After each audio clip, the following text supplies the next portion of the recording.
It was a cold, rainy night in downtown Chicago. The streets were slick with rain, and the city's usual hustle and bustle had died down. I had just finished a late shift at work and was heading home, tired but relieved to be done for the night. I decided to take a shortcut through one of the quieter alleyways near the city center. The alley was poorly lit, with only a few flickering streetlights casting long, eerie shadows. As I walked down the narrow path, I noticed a figure standing at the far end of the alley. At first, I thought it was just a homeless person trying to escape the rain, but as I got closer, I realized something was off. The figure didn't seem to be moving. It was standing perfectly still, staring directly at me. I froze in my tracks, my heart racing. The figure was wearing a long, dark coat, but the face was hidden in the shadows. For some reason, I felt compelled to keep walking toward it, even though every instinct in me screamed to turn around. The rain started coming down harder, and I could hear the faint sound of footsteps behind me, matching my pace exactly. I turned around, but there was no one there, just the empty, wet street stretching behind me. My pulse quickened and I hurried my pace, almost running now. The figure ahead of me remained in the same spot, unmoving, but I could feel its eyes on me, even though I couldn't see its face. When I reached the end of the alley, I glanced back once more. The figure was gone, but that's when I noticed something strange. The ground around where it had been standing was dry. Not a single drop of rain had fallen there. My skin prickled with unease, and I quickly left the alley, not looking back again. Later, I did some research and found that the alley had a history of strange disappearances over the years. Locals believed that the alley was haunted by the spirit of someone who had died there under mysterious circumstances. The dry spot was said to appear whenever the spirit was near, as if it was trying to keep itself hidden from view. I had just moved to London, and it was my first week living in the city. One night, after a long evening out with friends, I found myself waiting for the last train to my apartment.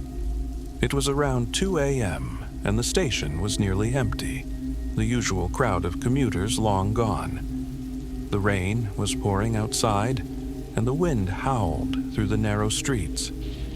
The dim lighting inside the station created a sense of isolation, and I could feel the hairs on the back of my neck standing up.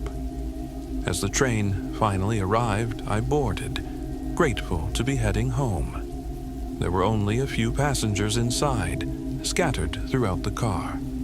I sat by the window, watching the rain streaking down the glass as the train began to move. I was alone in my thoughts when I heard a faint rustling from the seat next to me. I looked up, expecting to see another tired commuter, but there was no one sitting beside me. I was confused. Had someone sat there without me noticing? I turned back to the window, trying to shake the feeling of unease.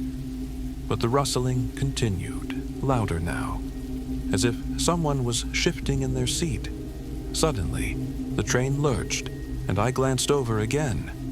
This time, I saw something that made my blood run cold. A faint figure sitting next to me. It was a man, dressed in old-fashioned clothes, his face obscured by a shadow.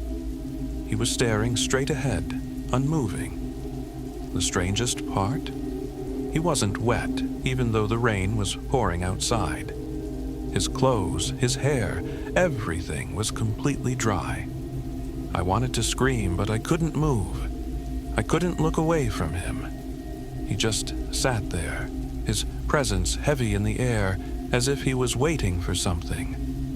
I finally forced myself to stand up and move to another part of the train, but as I passed by, I noticed something even more unsettling. The seat next to where the figure had been sitting was completely soaked. as if someone had been sitting there and dripping wet the entire time. I got off at my stop, feeling like I was being watched. The figure never moved or spoke, but something about him felt wrong. The next day, I asked around at the station, and an older worker told me that a man had died on that very train years ago, during a storm just like the one the night before. They said that sometimes he returned to sit next to people, reminding them that he was still there, still trapped in the city.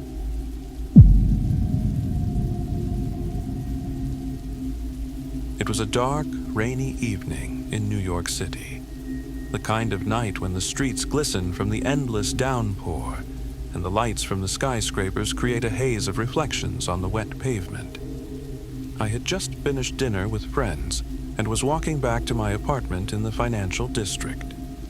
The streets were relatively empty, with only a few taxis and pedestrians hurrying to get out of the rain. As I crossed an intersection near my apartment building, I noticed a woman walking on the sidewalk ahead of me. She had long, dark hair, and her clothing was drenched from the rain, clinging to her as she walked at a quick pace. What struck me as odd was that she wasn't using an umbrella or attempting to shield herself from the downpour. Instead, she seemed completely calm, as if the rain didn't bother her at all. I quickened my pace, thinking I might catch up and offer her a ride. But as I approached, something strange happened. The woman was just ahead of me, but as I reached the corner, I saw her turn down a narrow alley that I knew led to a dead end. I thought to myself that maybe she was trying to get out of the rain, but when I turned the corner to follow her, she was gone. The alley was empty. There was no sign of her anywhere, not even a trail of footprints in the puddles. I stood there for a moment, feeling my heart race. It was impossible. She couldn't have vanished that quickly, especially not in a city as crowded as New York. I asked a nearby shopkeeper if he had seen a woman walk down the alley, but he looked at me strangely and shook his head. "That alley's been empty for hours," he said. "No one walks down there at this time of night." I left the alley feeling uneasy, but as I walked home, I couldn't shake the feeling that something supernatural had just happened. Later, I learned that there had been rumors of a woman who had disappeared in that very area years ago, her body never found. Some people believed her spirit wandered the streets, appearing to people in the rain, only to vanish when they tried to approach her.